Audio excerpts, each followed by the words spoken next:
we finished laws of motions and the applications of laws of motions.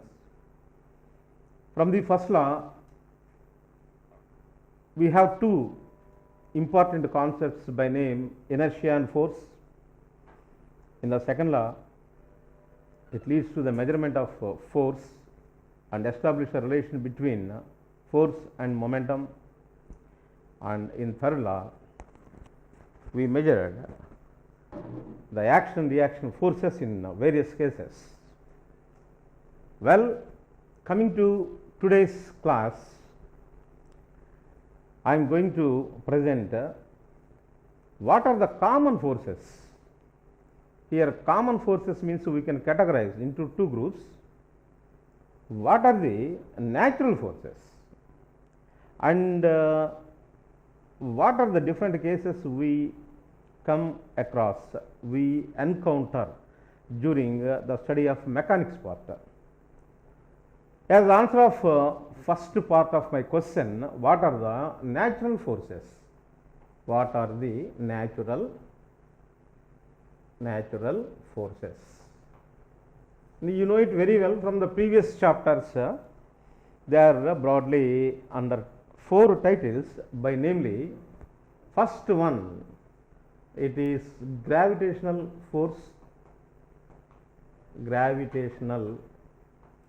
force, number one. Number two, electromagnetic force,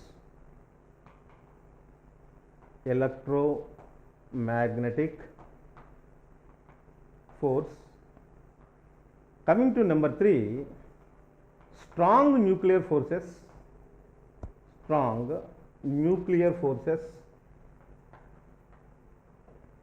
and last one, weak nuclear forces.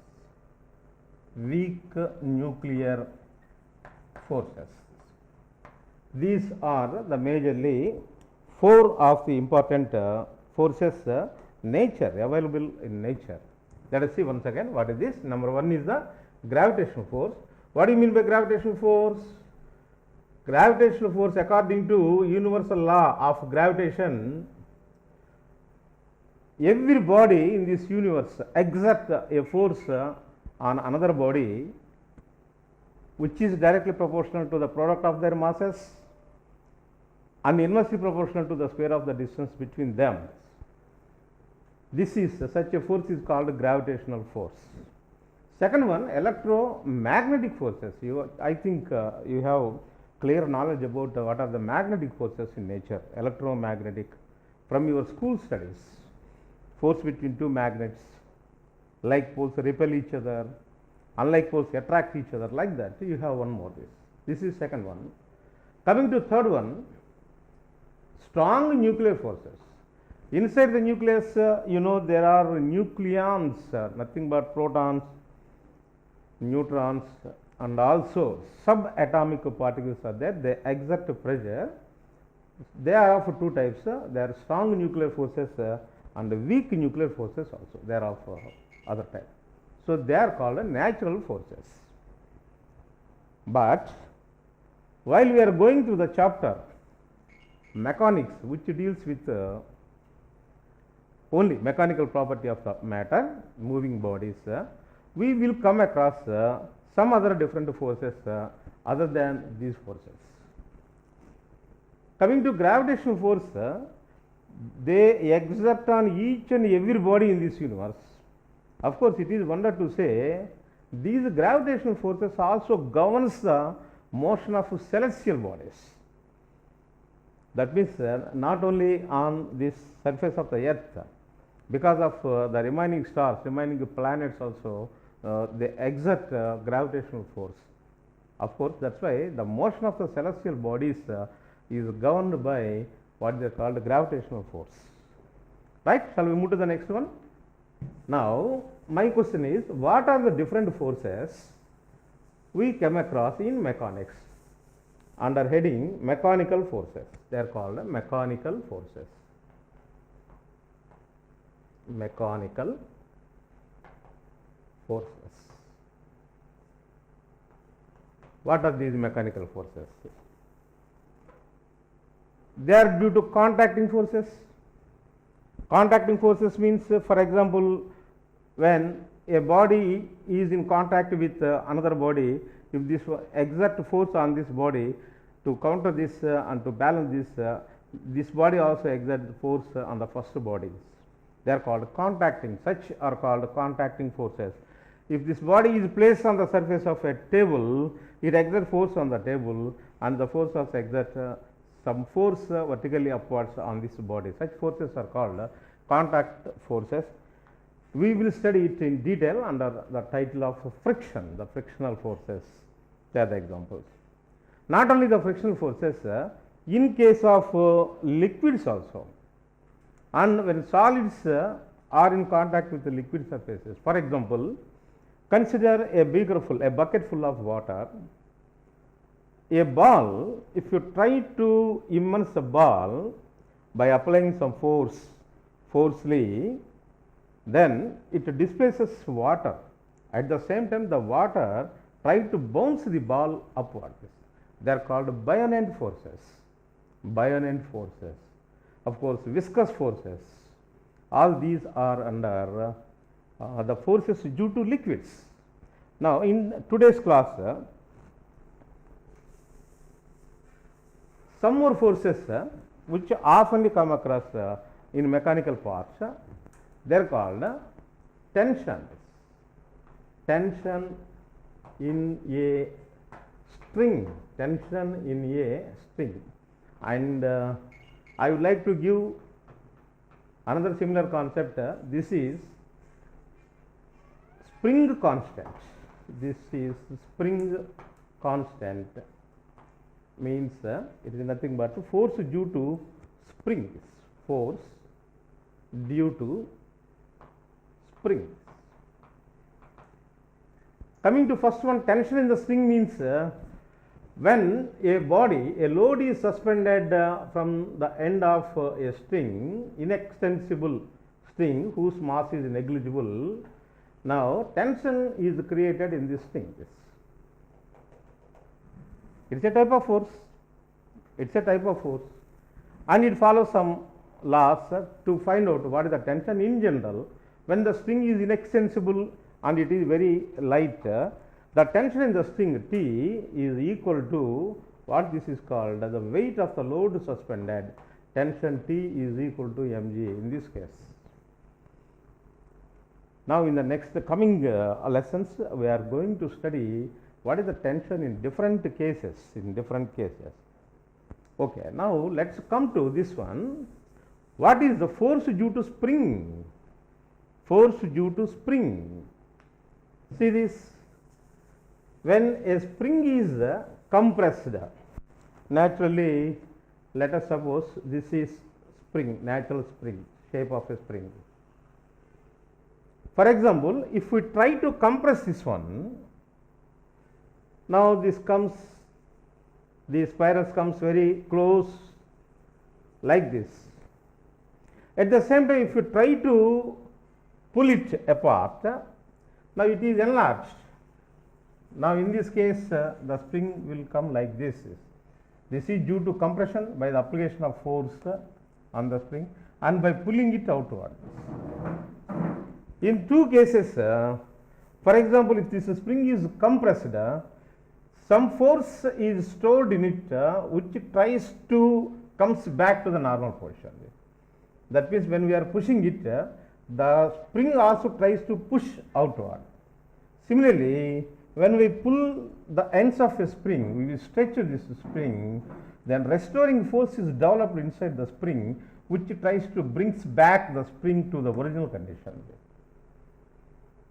Such a force is called spring force, and it is noticed that it is directly proportional to the applied force.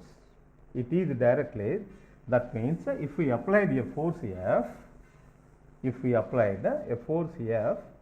this force F is found to be directly proportional to the elongation of the spring, that is nothing but x. Here, if we introduce a constant in the place of proportionality, it is kx. where k is a constant, k is a constant called force constant. Force constant. It has one more name. It is nothing but spring constant also. Force constant or spring constant. Okay. And one thing important is, while writing this equation, you should accept a negative sign to this. Here also this negative. Why this is negative means the force applied and the elongation produced are in opposite direction. Are in, that means when you try to pull the spring, this restoring force will act to bring it back. When we try to compress, the force of spring try to push our hands away. That's why these two are in opposite direction. That's the use of this negative sign. Here k is called the force constant or spring constant.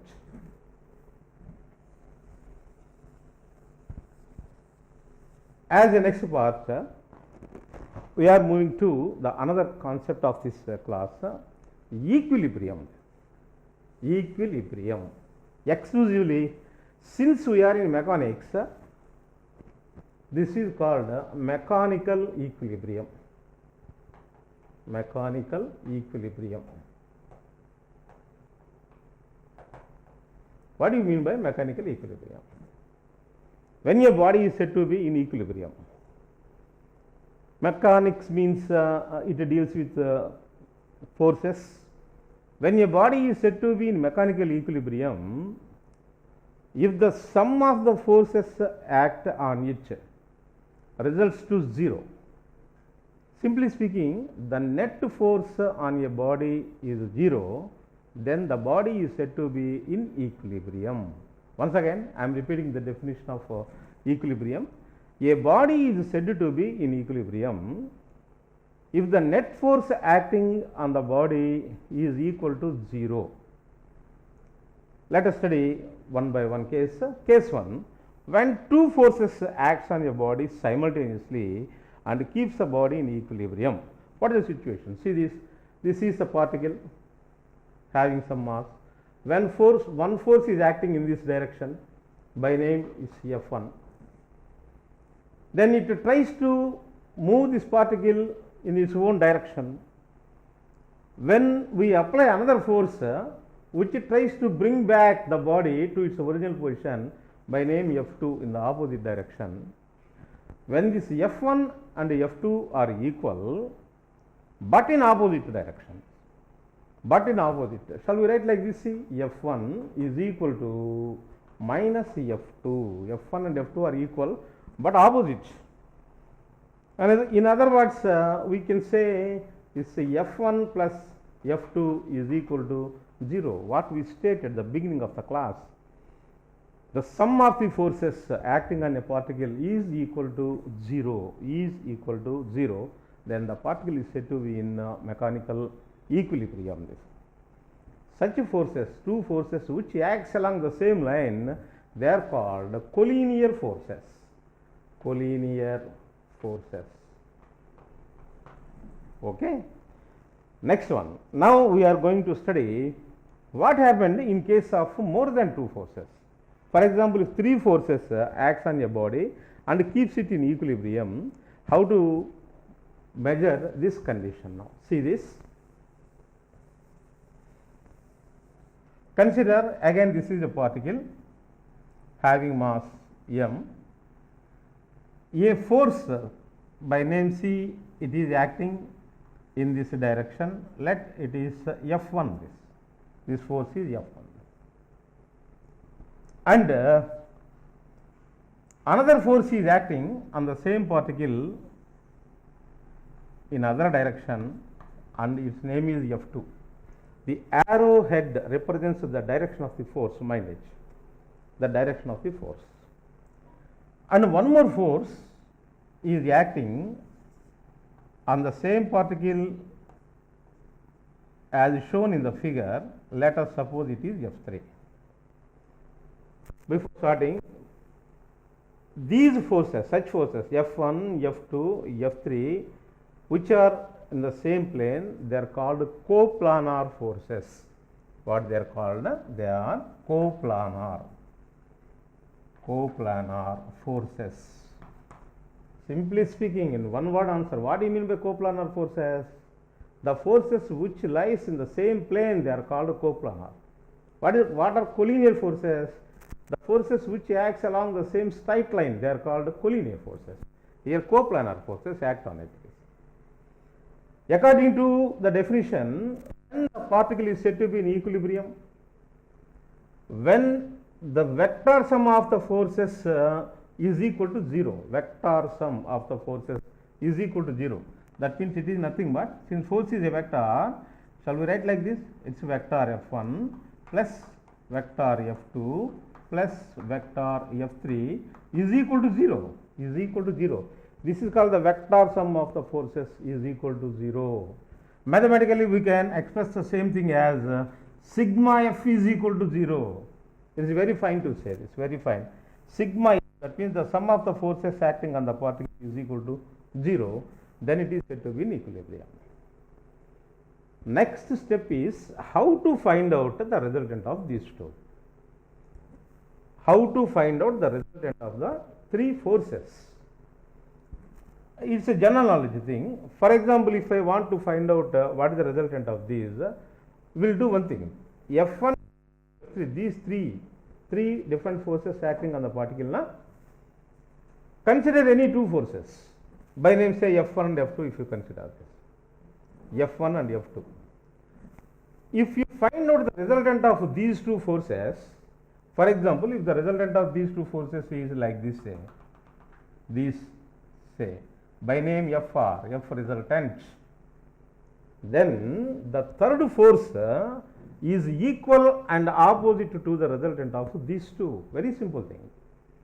Once again, see, I am repeating, F1, F2, F3, these three forces, the resultant of any two forces, here I choose F1 and F2. The resultant of F1 and F2, it is nothing but Fr resultant. This must be equal and opposite to the third one, that is F3. Now next question, sir, how to find out the resultant of F1 and F2? Anybody? Anybody? Two forces are represented by the two adjacent sides. See, like this one.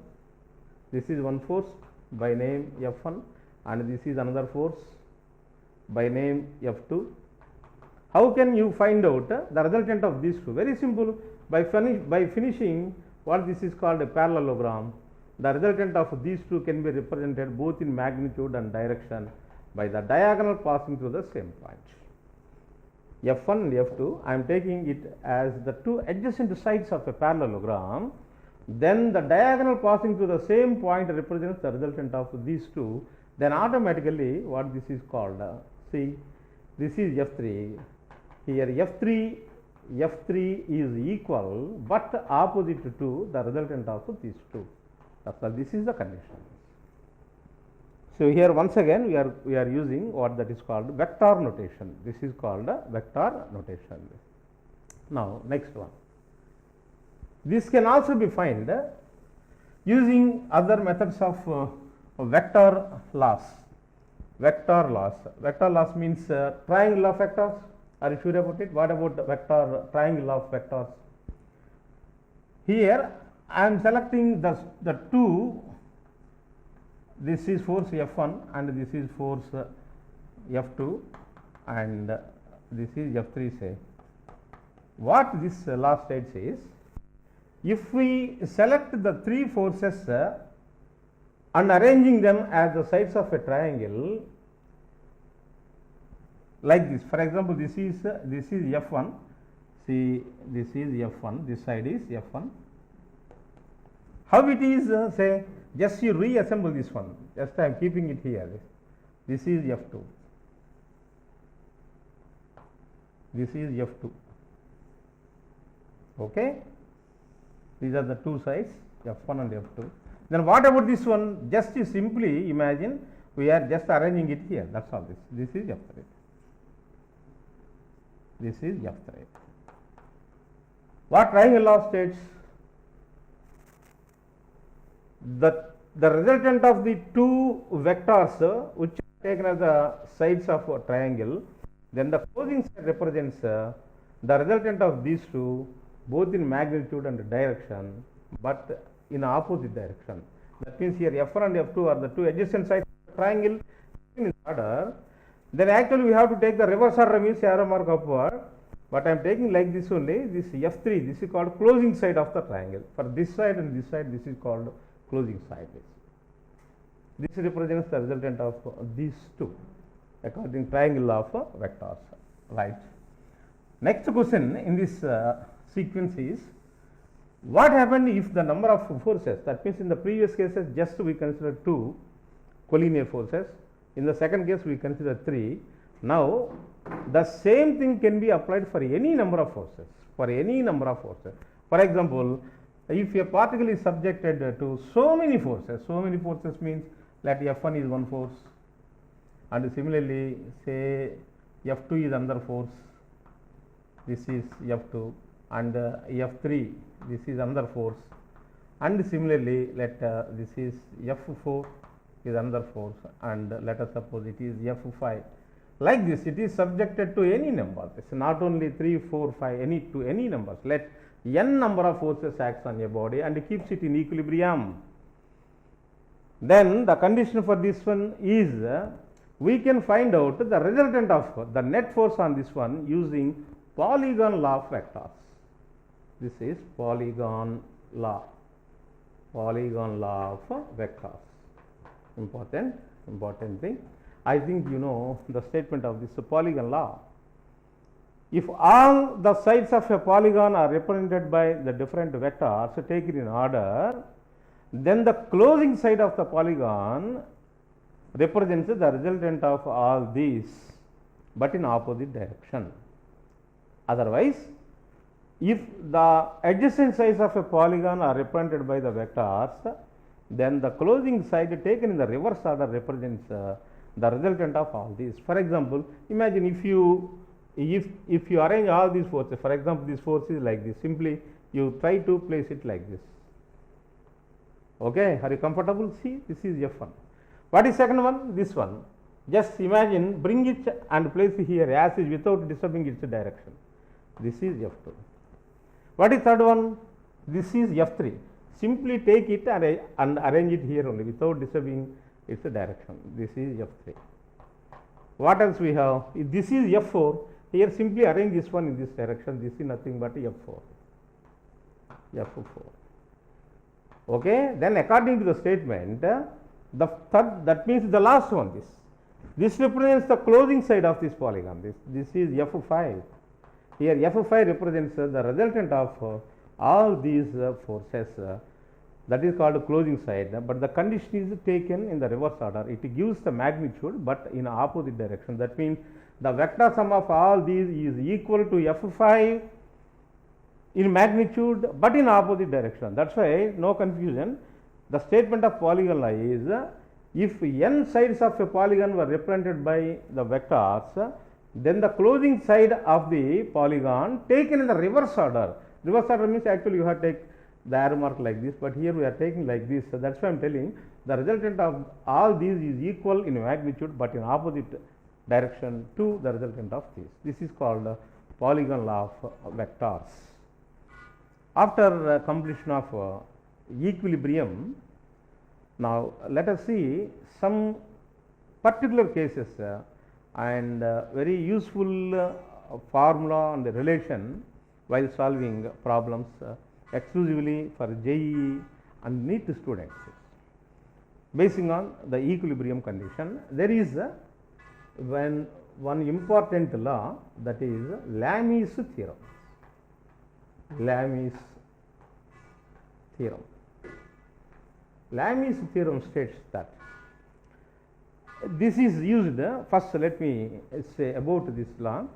When different forces acting on a particle and keeps it in equilibrium, we can adopt some shortcut techniques to solve the problem.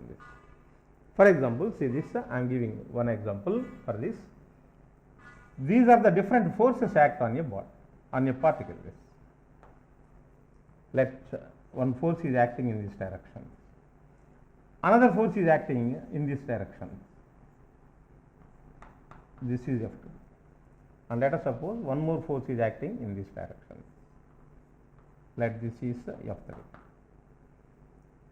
This is applicable only this particle is in mechanical equilibrium, then only we can apply Lami's theorem. The opposite angle of a particular force. For example, if we consider F1, what is the opposite angle? This one. For example, this is alpha say. Similarly, what is the opposite to the force F2? This is, let us suppose it is beta. And coming to third force, opposite means this one, and it is nothing but, let us suppose gamma. Alpha, beta, gamma are Greek alphabets for our convenience sake.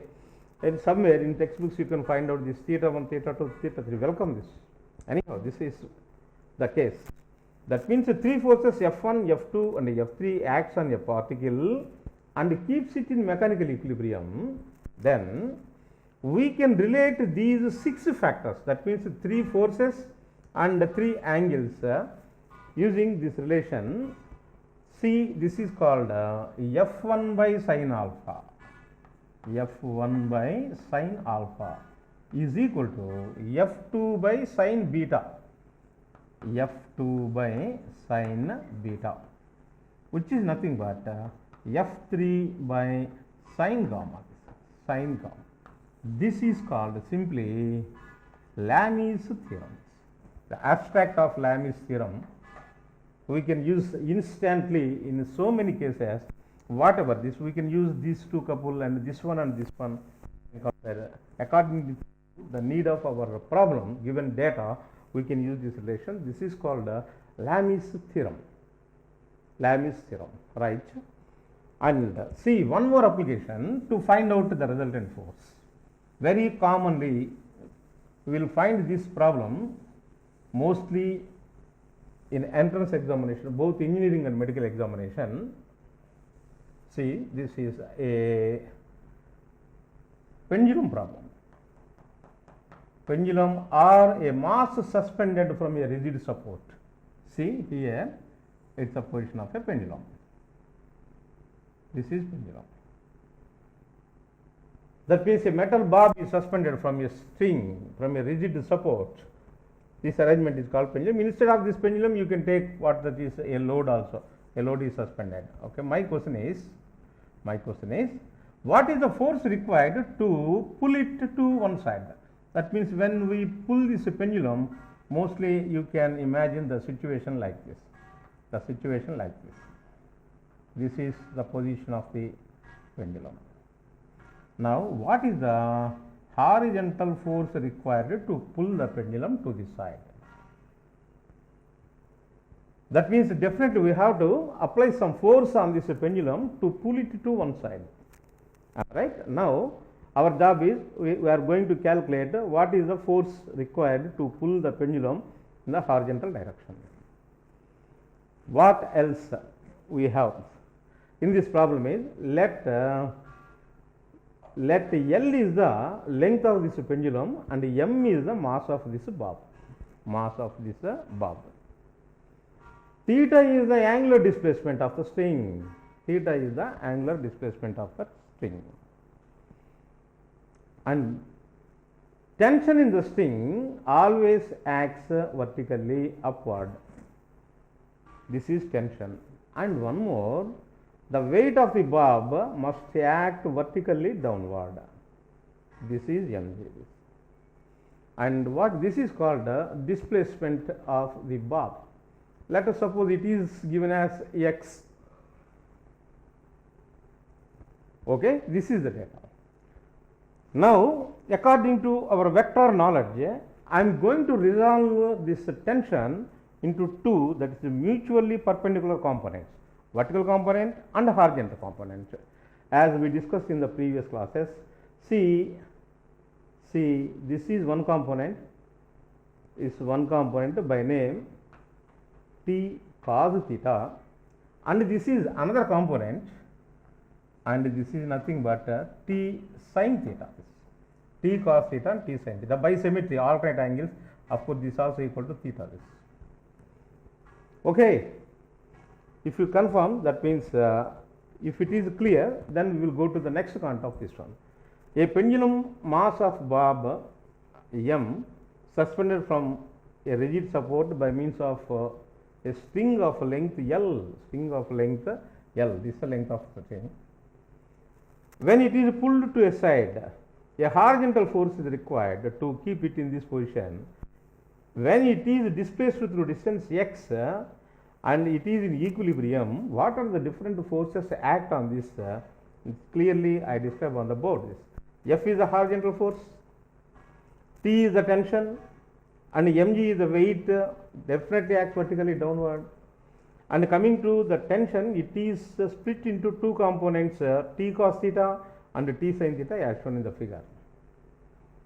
Then using this knowledge, we can solve any type of problems which belongs to this one. That means when the load is suspended like this. From the figure, it is clear that, see, what is this F? This F is equal and opposite to what? This is T sin theta. That means simply it is said to be balanced by this one. So shall we write F is equal to T sin theta? Why not? Clearly say it, equation 1 this. Similarly, see, this is the downward force and this vertical force. That's why what we can say is mg is equal to T cos theta. Yes, certainly. Dividing 1 and 2, what we have? Dividing 1 with 2. That means F by mg is equal to T sin theta by T cos theta. In return, T gets cancelled.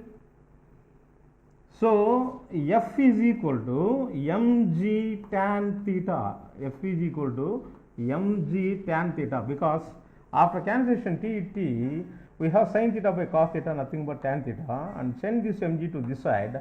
F is equal to mg tan theta. It's a beautiful equation and very, very useful in solving a problem which deals with a body suspended from a string. By practice, we will mind this one without doing all such derivations. This is once to confirm and how to resolve all the given. There is one more relation also. See, here x is there. This x horizontal.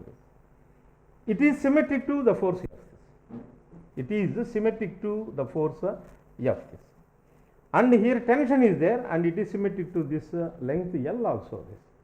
So we can relate them as, see, I am going to give one more case here, mostly, and we can have one unique formula which relates almost all the things on the board. Let us see this one. It is nothing but here this is horizontal component x, and it is symmetric to this F. That's why x by F is equal to, and here it is a length L, and it is nothing but T, tension this, and this is equal to what this h is. Let us suppose there is slight variation between the length and this height, which is nothing but the square root of L square minus x square, L square minus x square. It is nothing but mg. Try to understand.